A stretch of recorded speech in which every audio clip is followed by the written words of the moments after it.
Hi friends, welcome to RK family vlogs. இந்த video புதன்கிழமை எடுத்தது. என்ன டே எப்படி போகுது அப்படின்றத இந்த விலாகில் பார்க்கலாம். வீடியோக்குள்ளே போகிறதுக்கு முன்னாடி இப்போ தான் நம்ம சேனல் ஃபஸ்ட் டைம் பார்க்குறீங்க அப்படின்னா சேனலை மறக்காமல் சப்ஸ்கிரைப் பண்ணுங்கள். அப்படியே பக்கத்தில் இருக்க பெல் பட்டன் கிளிக் பண்ணுங்கள். அப்போ நான் வீடியோ போட்டதும் உங்களுக்கு நோட்டிஃபிகேஷன் வரும். வீடியோவை மிஸ் பண்ணாமல் பார்ப்பீங்க. வாங்க இப்போ விலாகை கண்டினியூ பண்ணலாம். காலையில் ஒரு 6 மணி போல் எந்திரிச்சு சமையல் வேலையை பார்த்துட்ருக்கேன். இன்றைக்கி சாதம் அடித்து வெண்டைக்காய் புளிக்குழம்பு வைக்கலாம் அப்படின்ட்டு குழம்புக்கு ரெடி பண்ணிகிட்ருக்கேன். கடகடன் 7:30க்கெலாம் சமையல் வேலையை முடித்து பிள்ளைங்களுக்கு டிஃபன் பாக்ஸ்லையும் பேக் பண்ணிட்டேன். சாதம் குழம்பு ஊற்றி நல்லா பிணைஞ்சு வச்சுருக்கேன். இன்றைக்கி சைடிஷ் பார்த்திங்க அப்படின்னா உருளைக்கிழங்கு ஃப்ரை தான் பண்ணேன். டிஃபன் பாக்ஸில் பேக் பண்ணிவிட்டு ஸ்நாக்ஸுக்கு வந்து கொய்யாப்பழம் வச்சு விட்டேன். காலையில் பிரேக்ஃபாஸ்ட்டுக்கு தோசையும் பெரிய வெங்காயம் தக்காளி குருமா பண்ணியிருந்தேன். பிள்ளைங்க வந்து சாப்பிட்டுட்டு இருக்காங்க. 7:30க்கு தட்டில் போட்டு கொடுத்தோம் அப்படின்னம்னா ஒரு 20 நிமிஷம் ஆகும் அவங்க சாப்பிட்டு முடிக்க. பாய் பாய். பிள்ளைங்களை ஸ்கூலுக்கு அனுப்பிச்சி விட்டு ஒர்க் அவுட் பண்ணிகிட்ருக்கேன். உங்களோட வெயிட் என்ன அப்படின்னு சிலர் கேட்டிருந்தாங்க. என்னோட வெயிட் இப்போ 75 இருக்குது. கால் வலிக்காக சாப்பிட்ட டேப்லெட்ஸு சரியாக ஒர்க் அவுட் பண்ணாமல் ப்ராப்பராக டயட் ஃபாலோ பண்ணாதனால கொஞ்சம் வெயிட் இன்க்ரீஸ் ஆயிடுச்சு.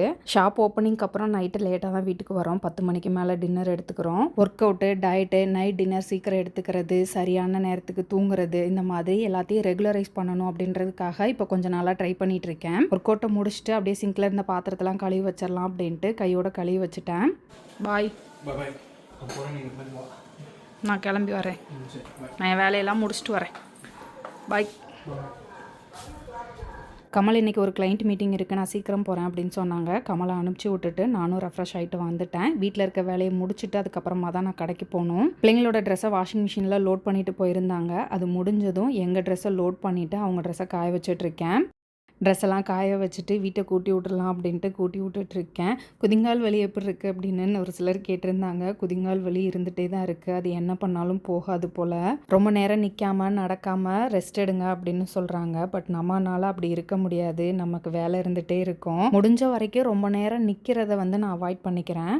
இப்போ ரீசெண்ட் டைமில் நான் போடுற ஜார்ஜெட் மெட்டீரியலில் ஹெவியாக அந்த ஆரி ஒர்க் பண்ணியிருக்க குர்த்திஸ் எல்லாமே எங்கே வாங்கினீங்க அப்படின்னு நிறைய பேர் கேட்டிருந்தாங்க. நான் வந்து ஒவ்வொன்றும் ஒவ்வொரு இன்ஸ்டா பேஜில் இருந்து பர்ச்சேஸ் பண்ணியிருப்பேன். எனக்கு பிடிச்சிருந்தது அப்படின்னா அது சரி வாங்கலாம் அப்படின்னு சொல்லி ஆர்டர் பண்ணி வாங்கியிருப்பேன். ஒரு 2-3 இன்ஸ்டாகிராம் பேஜில் இருந்து வாங்கியிருந்தேன். இது கூட நான் எந்த பேஜில் இருந்து வாங்கினேன் அப்படின்றது எனக்கு சரியாக ஞாபகம் இல்லை. இந்த குர்த்தி எனக்கு ரொம்ப பிடிச்சிருந்ததுன்னு ஆர்டர் பண்ணியிருந்தேன். மேலே கோட் டைப்பில் இருந்தது. அந்த கோட் பார்த்திங்கன்னா நெட்டடில் இருக்குது. ஸோ இப்போ வந்து என்னடா ரொம்ப டிரான்ஸ்பரண்ட்டாக இருக்கே அப்படின்ற மாதிரி ஃபீல் ஆச்சு. உங்களோட குர்த்திஸ் கலெக்ஷன் வீடியோ போடுங்க அப்படின்னு ஒரு சிலர் கேட்டிருந்தாங்க. கண்டிப்பாக நான் ஒரு வீடியோ போடுறேன். அதில் எந்த பேஜில் வாங்கினேன் அப்படின்றத டீட்டெயில் சொல்கிறேன். வீட்டில் இருக்க வேலையெல்லாம் முடிச்சுட்டு மதியம் 12 மணிக்கு மேலே தான் கடைக்கு கிளம்புனேன்.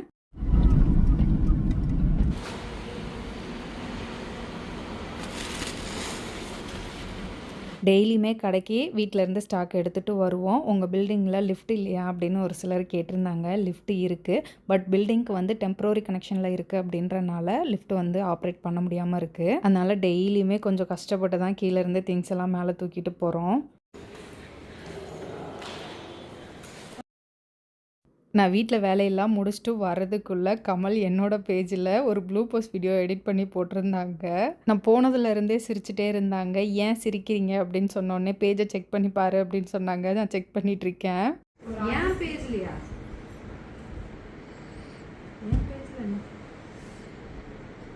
ப்ளூ போஸ்ட்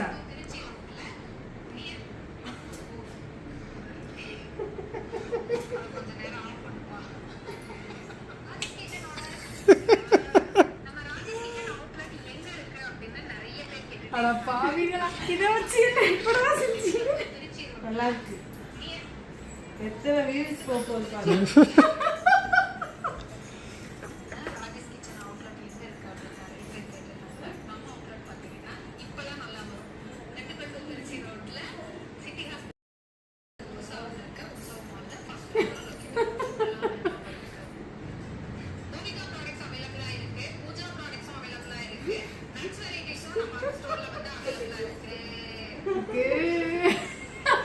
ஐயோ வீடியோ எடிட் பண்ணிட்டு வர்றதுக்குள்ள எடிட் பண்ணி நீ அப்லோட் பண்ணிருக்க.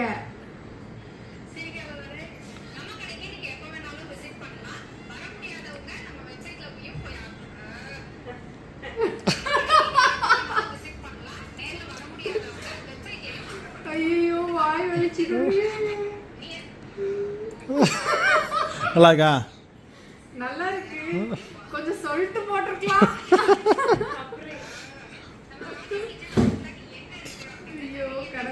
கடையிலையும் வேலை இருந்துகிட்டே இருக்கும், கொஞ்சம் பிஸியாக தான் போயிட்டே இருக்கும். ஏன்னா நம்ம கொரியரும் பேக் பண்ணணும், கஸ்டமர் வந்தால் கஸ்டமரையும் ஹேண்டில் பண்ணணும். இப்போ கொரியர் புக்கிங் நம்மளே பண்ணுறனால பார்சல் பேக் பண்ணதும் ட்ராக்கிங்கை ஒட்டி அப்போவே வந்து கொரியரையும் புக் பண்ணணும் நம்ம. அதனால் கொரியர் பேக்கிங், கொரியர் புக்கிங் அப்படின்றதுக்கு 2 பேர் கண்டிப்பாக தேவைப்படுவாங்க. இப்போ இருக்க ப்ராடக்ட்ஸ் இல்லாமல் இன்னும் நிறைய ப்ராடக்ட் இன்க்ளூட் பண்ணுற ஐடியாவில் இருக்கும். கடைக்கு வந்தவங்க நிறைய பேர் முளைக்கட்டின ராகி மாவு இருக்கா அப்படின்னு கேட்டாங்க. அடுத்த ப்ராடக்ட் அதுதான் இன்க்ளூட் பண்ணலாம் அப்படின்ட்டு இருக்கோம். அதுக்கான ப்ராசஸும் ஸ்டார்ட் பண்ணியாச்சு.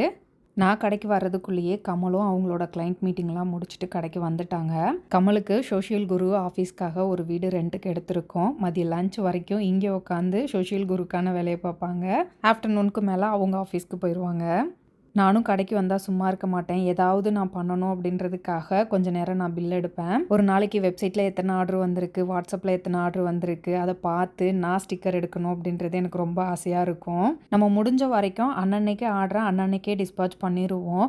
நான் பில்லு எடுக்க வந்து ஸ்டிக்கரை வந்து எடுத்துகிட்டு போய் அங்கே பேக் பண்ணிடுவாங்க. நான் வந்து சொல்லுவேன், கொஞ்சம் நேரம் வெயிட் பண்ணுங்கள், ஒரு 10 ஸ்டிக்கர் வரட்டும், அப்புறமா எடுத்துகிட்டு போங்க அப்படின்னு. இல்லை நாங்கள் டக்குன்னு பேக் பண்ணணும் அப்படின்னு சொல்லி வந்து எடுத்துகிட்டு போயிடுவாங்க. பிள்ளைங்க கடைக்கு வர்ற வரைக்கும் நான் ஏதாவது வேலை செஞ்சிட்ருப்பேன். பிள்ளைங்க வந்துட்டாங்க அப்படின்னா எக்ஸாம் வேறு நடந்துகிட்ருக்கு அப்படின்றனால அவங்களுக்கு ஹோம்ஒர்க் சொல்லிக் கொடுக்கணும், எக்ஸாமுக்கு சொல்லிக் கொடுக்கணும் அப்படின்னு உட்காந்துக்குவேன்.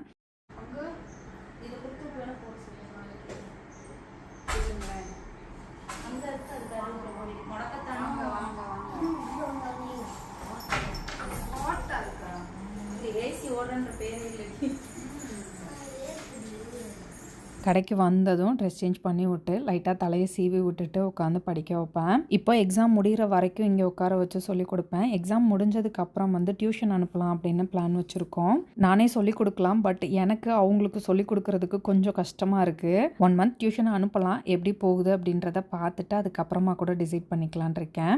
ஃபஸ்ட் நைட் 9 மணி வரைக்கும் கடையில் இருப்போம். இப்போலாம் வந்து பிள்ளைங்க இருக்கனால கொஞ்சம் சீக்கிரமே கிளம்பிடலாம் அப்படின்ட்டு 8 மணிக்கெலாம் கிளம்பிடுறோம். அவ்வளோதான், இந்த வீடியோ இதோட முடிஞ்சது. இந்த வீடியோ உங்களுக்கு பிடிச்சிருக்கும் நம்புகிறேன். பிடிச்சிருந்தா லைக் பண்ணுங்கள், மறக்காமல் சேனலை சப்ஸ்கிரைப் பண்ணுங்கள். அடுத்த வீடியோவில் பார்க்குறேன். அது வரைக்கும் பாய்.